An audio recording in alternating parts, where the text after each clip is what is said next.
Hello students, I am R. Swarnalita, Assistant Professor from the Department of Management Sciences at PhD College of Arts and Science, Coimbatore.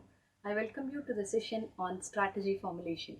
We will be looking into the definition of strategy formulation, different schools of thought on strategy formulation, and the steps involved in strategy formulation. So to begin with, what is strategy formulation? It is a planning process which requires making decisions after a thorough study of internal and external environmental factors relevant for the organization. It is the second step involved in the strategic management process. The strategic management process means defining the organization's strategy. It's also defined as the process by which managers make a choice of set of strategies for the organization that will enable it to achieve better performance. Strategic management is a continuous process that appraises the business and industries in which the organization is involved. It appraises its competitors and fixes goals to meet all the present and future competitors and then reassesses each strategy. Strategic management process has got 4 steps involved in it. Number 1 is the environmental scanning. Number 2 is the strategy formulation. Number 3 is strategy implementation, and the last one is strategy evaluation. Let's see each step in detail. In this 4 steps, strategy formulation is the second step in the management process. Strategy formulation refers to the process of choosing the most appropriate course of action for the realization of organizational goals and objectives and thereby achieving the organizational vision. There are several schools of thought regarding strategy formulation. Mintzberg et al. Has identified 10 schools of thought in strategy formulation which has been developed over a period of time. The number 1 is the design school, planning school, positioning school, entrepreneurial school, cognitive school, learning school, power school, cultural school, environmental school, and configuration school. 2 more schools of thoughts have also been developed later. Warren in 2002 developed Dynamic Strategy School of Thought, and Kim and Marbone developed Reconstructionist School of Thought in 2005. We will now deal each school of thought in detail. Number 1 is the design school. This school views strategy formulation as a process of conception. It was developed during late 1950s and 60s, and it views that strategies are formulated in a democratic process with a view to match organizational situation with environmental situation. The chief executive of the organization guides the process of strategy formulation. The process tends to be simple and informal, and it's based on judgment and thinking. It supports strong and visionary leadership.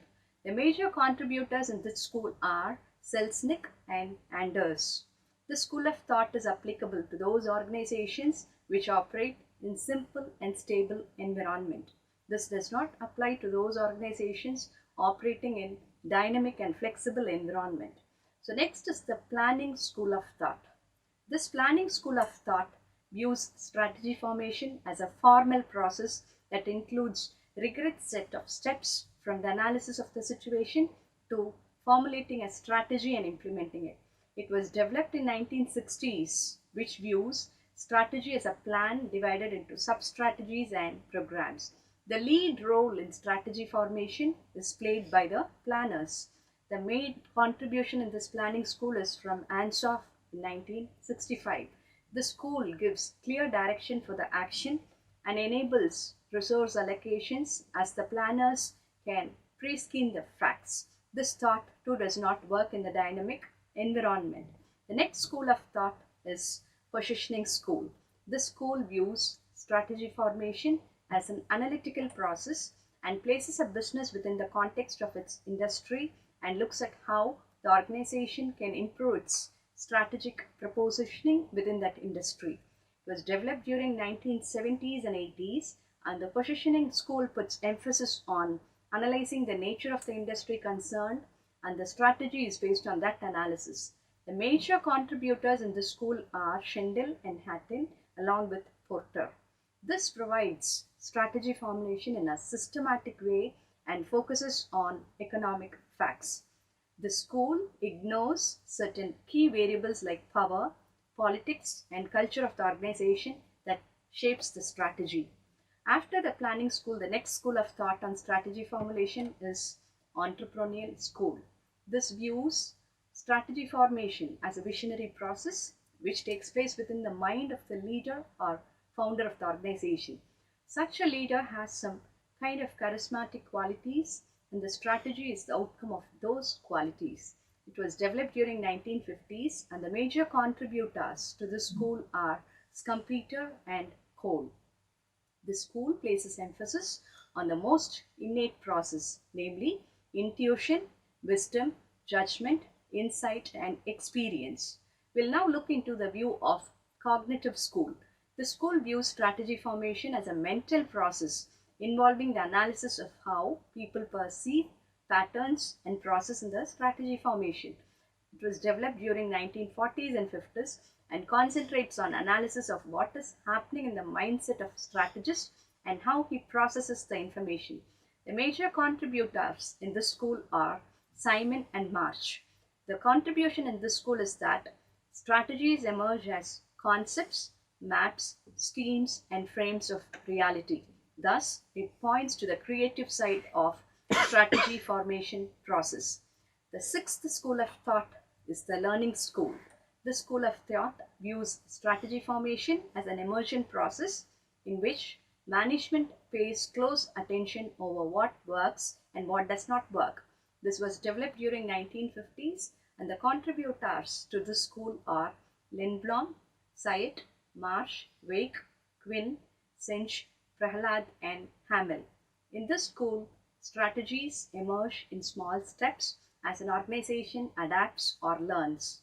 The school of thought views the plan as tactics as it involves small and sensible steps in formulating the plan. It offers a solution to deal with complexity and unpredictability in strategy formation. It emphasizes that anyone who learns may become a strategist. The next school of thought is the power school. The school views strategy formation as a negotiation process in which a strategy is developed as a process of negotiation between power holders within an organization or between organization and its external stakeholders. It was developed during 1970s and 80s, and the major contributors to this school of thought are Allison, Pfeffer, Selanik, and Asley. The school treats strategy formation as a political process based on the theories of collusion and bargaining. It can help to break through obstacles to necessary change. It can help to decrease the resistance after a decision is made. It is democratic and realistic. It gives insights to understand strategic alliances, joint ventures, and analyze the stakeholders. The school of thought overstates the role of power relationship as a major determinant of strategy formation, which is true in very limited number of situations. It can lead to distortions and aberrations, and it's quite costly. It overstates the role of power in strategy formation. The eighth school of thought is cultural school. This school views strategy formation as a corrective process in which various groups and departments of an organization involve collectively in strategy formation. It was developed during 1960s, and the major contributors to this school of thought are Henman and Norman. This school states that the strategy that is developed is the reflection of the organizational members. It explains the role of social process, values and beliefs which prevail in an organization in its strategy formation. It also helps in explaining the logic behind resistance to strategic change. The school places more emphasis on mergers and acquisitions. Let's now look into the contribution from environmental school. The school views strategy formation as a reactive process in which strategy formation is a kind of response to the challenges imposed by the external environment.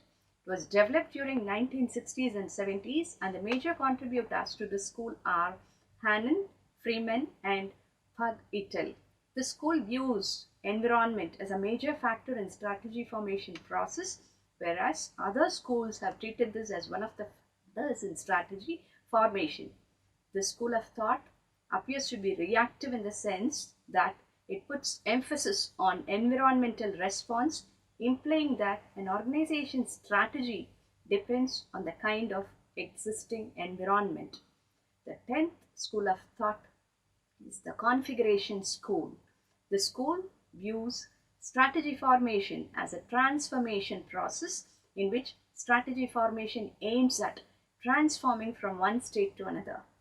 It was developed during 1960s and 70s, and this school states that strategy formation takes place in a context, and depending on the nature of that context, strategy formation may undertake any process identified by other schools.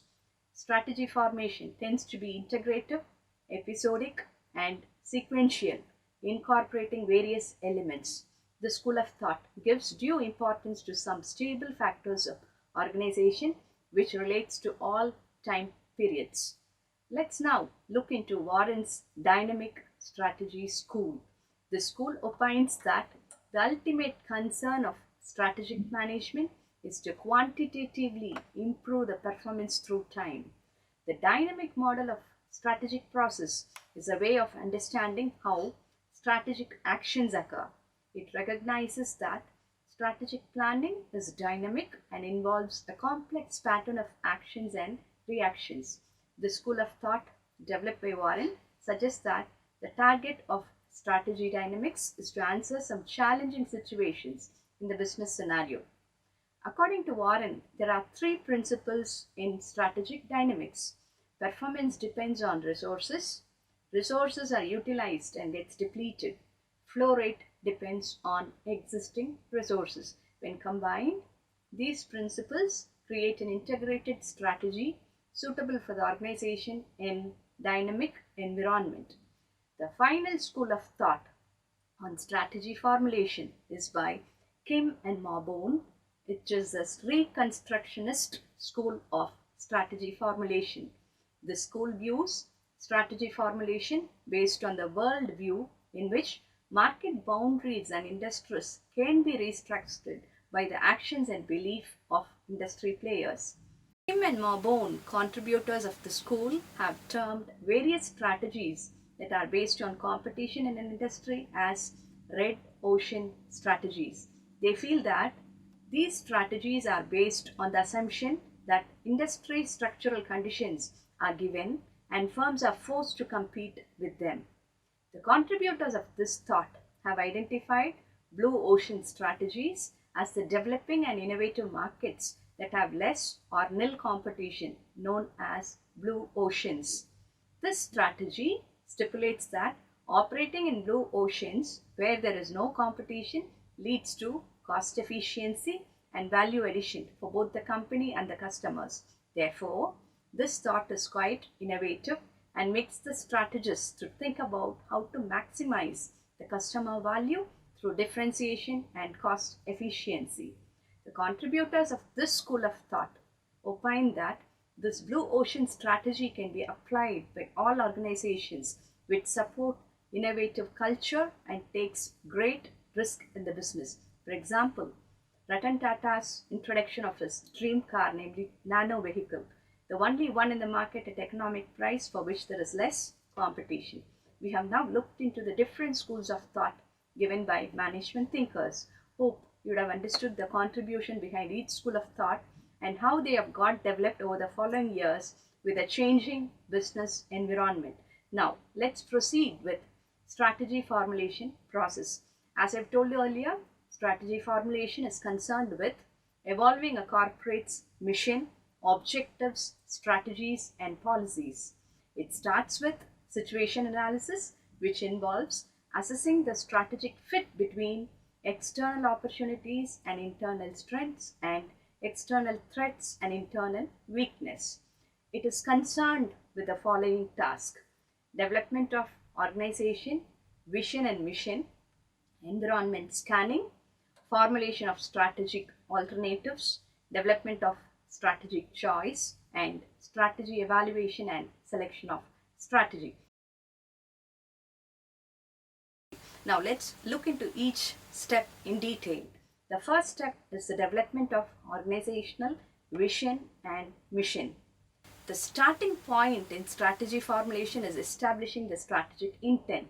So what is meant by strategic intent? It includes the formulation of vision, mission, and objectives. Vision occupies the top position in the hierarchy. Therefore, all strategic actions should focus on the vision to convert it into reality. The vision of the organization refers to the broad category of long-term intentions that the organization wishes to pursue. It's the image of how the organization sees itself. Good vision statements are broad, all-inclusive, forward-thinking, driving aspirations for the future and a dream that's shared across the entire organization. An ideal vision should be inspiring, motivating, challenging, realistic, credible, and attractive, having future focus orientation. An actionable slogan and should be easily communicated and shared among the whole organization and its stakeholders. Vision helps in formulating strategies in the following manner. Vision provides clue about where the organization is heading for the future. It tries to place the organization in a unique position which requires unique actions. It encourages organizational workforce to contribute to the formulation of strategies.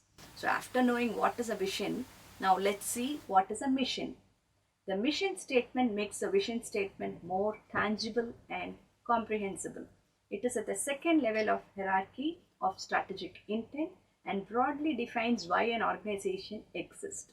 Pierce and Robinson have defined mission as the fundamental unique purpose that sets a business apart from other firms of its type and identifies the scope of its operations in product and market terms.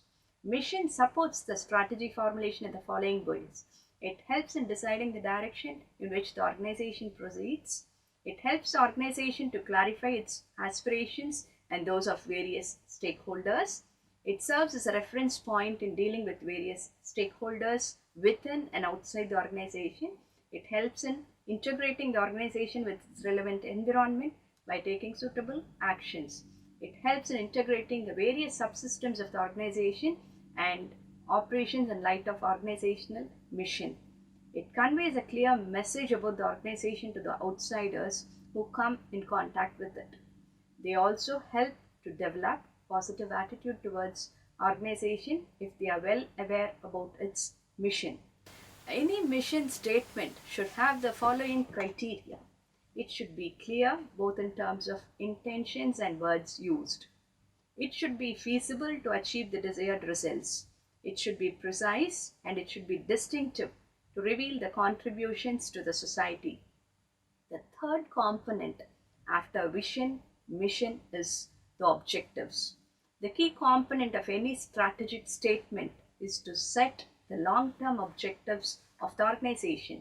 It's known that strategy is generally a medium for realization of organizational objectives.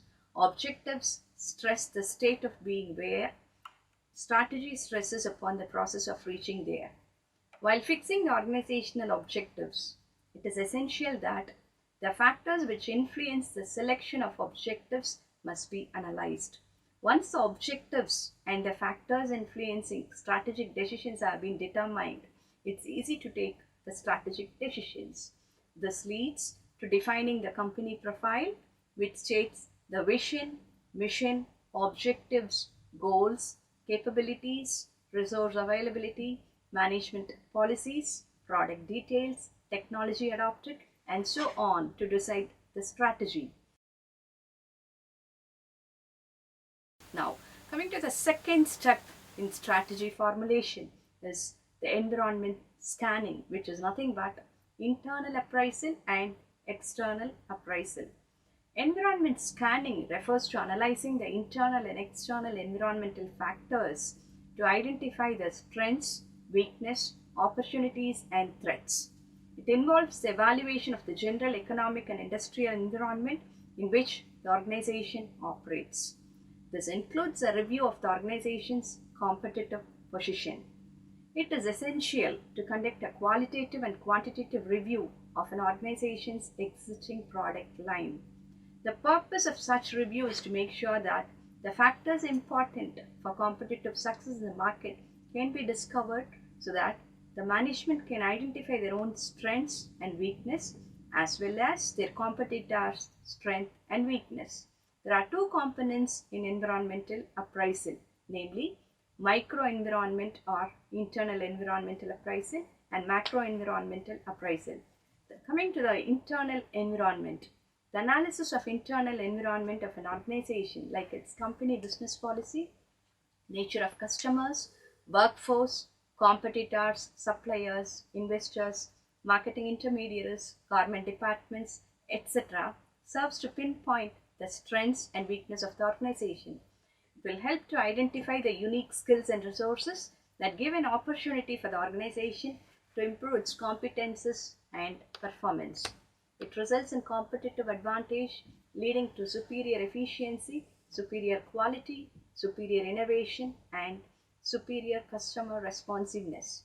Next is macro environment or external environment appraisal.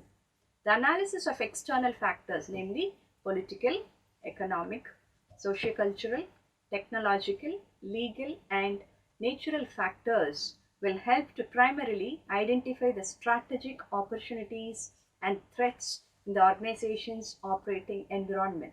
This comprehensive analysis is known as SWOT analysis, which will support in providing a realistic understanding of the organization in relationship to its environment. After identifying strength and weakness, an organization must keep a track of competitors' moves and actions so as to discover probable opportunities of threats to market or supply sources. After analyzing the environment, the business firm takes steps to identify various strategies suitable for achieving organizational vision, mission, goals, and objectives. Now, coming to the third step involved in the strategy formulation, it is the formulation of strategic alternatives. In this step, an organization must practically fix the quantitative target values for some of the organizational objectives. The idea behind this is to compare with long-term customers so as to evaluate the contribution that might be made by various product zones or operating departments. In this step, the contributions made by each department or division or product category within an organization is identified, and accordingly strategic planning is done for each subunit. This requires a careful analysis of macroeconomic trends. A critical evaluation of the organization's past performance, present condition, and the desired future conditions must be done by the organization. This critical evaluation identifies the degree of gap that persists between the actual reality and the long-term aspirations of the organization. So based on this gap analysis, long-term strategies effective for achieving strategic intent are developed along with short-term strategies, deciding the budget and resource allocation for the strategy. Now coming to the fourth step involved in strategy formulation, it is the choice of strategy. The best course of action is actually chosen after considering organizational goals, organizational strengths, potential and limitations, as well as the external opportunities. Now coming to the final step in strategy formulation, it is the evaluation and selection of strategy. This ultimate step in strategy formulation defined the strategies, gets it evaluated, and the best strategy that has a fit between business environment and resources availability are selected for implementation. Therefore, to put it in a nutshell, strategy formulation is a process of deciding the best course of action for accomplishing organizational objectives after performing situation analysis and understanding the internal and external environment. coming to the end of this session. Hope you would have got a better understanding of what is meant by strategy formulation, different schools of thought on strategy formulation, and the steps involved in strategy formulation. So having enjoyed this session of sharing the knowledge on strategy formulation with you, I look forward to meet you in the next session. Thank you.